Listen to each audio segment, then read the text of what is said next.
High friends welcome back to my channel फैमटेड kitchen house. आमी नंदिनी आज आपनादेर साथे शेयर करब खूबी कम तेल मशला दिए तैरी एक सुस्वादु रेसिपि डिम आलुर घाटी। एटी एकटी हारिए जावा रेसिपिओ बोलते पारेन। आजकलकार दिने स्पाइसी खाबारेर पेछने এই সমস্ত কম মশলা দিয়ে রান্না প্রায় হারিয়ে যাওয়ারই মুখে। আজ আমি এমনই একটি রেসিপি আপনাদের সাথে শেয়ার করব।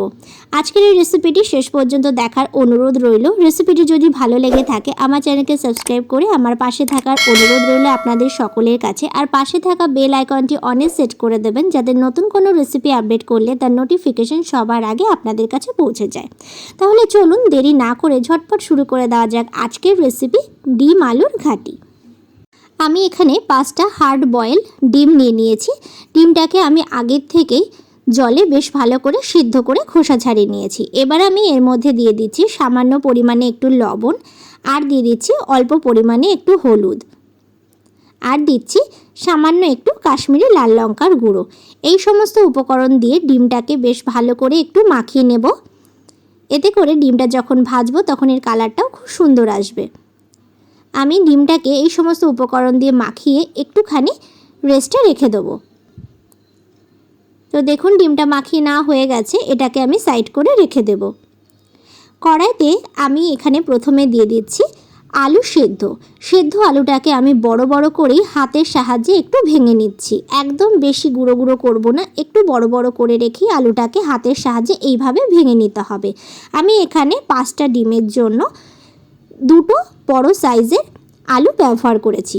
এর মধ্যে দিয়ে দিচ্ছি লঙ্কার গুঁড়ো, দিয়ে দিচ্ছি সামান্য পরিমাণে একটু জিরের গুঁড়ো, দিয়ে দিচ্ছি সামান্য পরিমাণে ধনের গুঁড়ো, দিয়ে দিচ্ছি অল্প পরিমাণে গোলমরিচের গুঁড়ো, দিয়ে দিচ্ছি পরিমাণ মতো লবণ, দিয়ে দিচ্ছি সামান্য পরিমাণে হলুদ, আর এখানে আমি দিয়ে দিচ্ছি একটা কোয়া রসুন। রসুনের কোয়াটা যেহেতু একটু বড় সেই কারণে আমি এখানে 1 কোয়া রসুনই ব্যবহার করছি 5টা ডিম আর 2টো সেদ্ধ আলুর জন্য। আর দিয়ে দিচ্ছি সামান্য একটু আদা, খুবই অল্প পরিমাণে আদা রসুন এখানে আমি ব্যবহার করছি। আর দিয়ে দিচ্ছি 2টো কাঁচা লঙ্কা।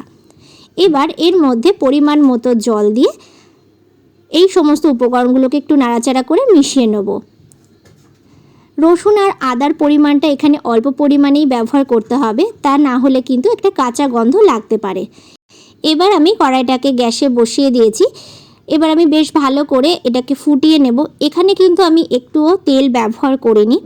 আজ আমি এই রেসিপিটি আপনাদের যেভাবে তৈরি করে দেখাচ্ছি আপনারাও বাড়িতে ঠিক এইভাবে তৈরি করে দেখবেন। আশা করছি আপনাদেরও এই রেসিপিটি কিন্তু ভীষণই ভালো লাগবে। দেখুন বেশ ভালো করে ফুটে উঠেছে। বেশ ভালো করেই ফুটিয়ে নিতে হবে, খুব সুন্দর একটা গন্ধ বেরোবে এই মশলাগুলো বেশ ভালোভাবে ফুটে উঠলে। বেশ ভালোভাবে আমি ফুটিয়ে নিয়েছি। এবার আমি এটাকে আরেকটা পাত্রে ঢেলে নেব। এবার আমি কড়াইতে দিয়ে দিচ্ছি অল্প পরিমাণে সর্ষের তেল। তেলটা বেশ ভালোভাবে গরম হয়ে গেলে আমি এখানে ম্যারিনেট করে রাখা ডিমগুলো দিয়ে দিচ্ছি। গ্যাসের ফ্লেমটাকে মিডিয়াম টু হাইতে রেখেই ডিমগুলোকে বেশ ভালো করে লাল লাল করে ভেজে নেব। আমি এখানে যেহেতু 5টা ডিম আর 2টো সেদ্ধ আলু ব্যবহার করেছি, তো সেই কারণে আমি আদা আর রসুনটা অল্প ব্যবহার করেছি যখন আমি ঝোলটা তৈরি করেছিলাম। কিন্তু আপনাদের ডিম আর আলুর পরিমাণ যদি বেড়ে যায় তো সেক্ষেত্রে আদা রসুনের পরিমাণটা কিন্তু একটু একটু করে বেড়ে যাবে। এবার আমি ডিমগুলোকে তুলে নিচ্ছি। ডিমগুলো ভাজা হয়ে গেছে। ওই তেলের মধ্যেই আমি এবার দিয়ে দিচ্ছি একটা তেজপাতা আর সাদা জিরে ফোড়ন। বেশ ভালোভাবে ফোড়নটাকে হতে দেব।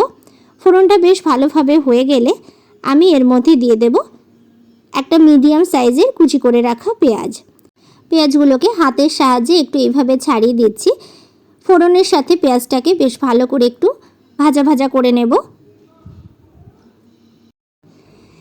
পেঁয়াজটা বেশ ভালোভাবে ভাজা ভাজা হয়ে গেলে আমি এখানে 1/2 চামচ মতো আদা রসুন বাটা দিয়ে দিলাম।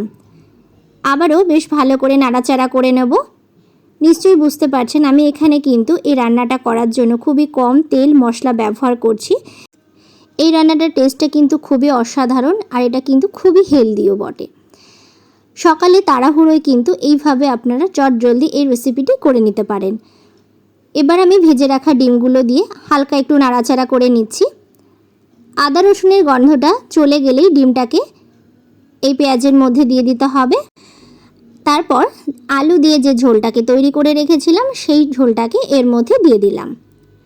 ডিম সহ এই সমস্ত উপকরণ ঘড়ি ধরে 5 থেকে 7 মিনিট একটু ফুটিয়ে নেব। গ্যাসের ফ্লেমটাকে হাইতে রেখেই আমি বেশ ভালো করে ফুটিয়ে নেব। দেখুন বেশ ভালোভাবে ফুটে উঠেছে। আপনারা যে যেরকম ঝোল খেতে পছন্দ করেন সেই অনুসারেই জলটা ব্যবহার করবেন এবং সেই অনুসারে কিন্তু এই ডিম আলু ঘাটির ঝোলটা রাখবেন।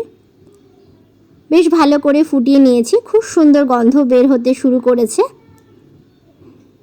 ভালোভাবে ফুটে গেলে নামানোর আগে আমি এখানে দিয়ে দিচ্ছি একটু গরম মশলার গুঁড়ো।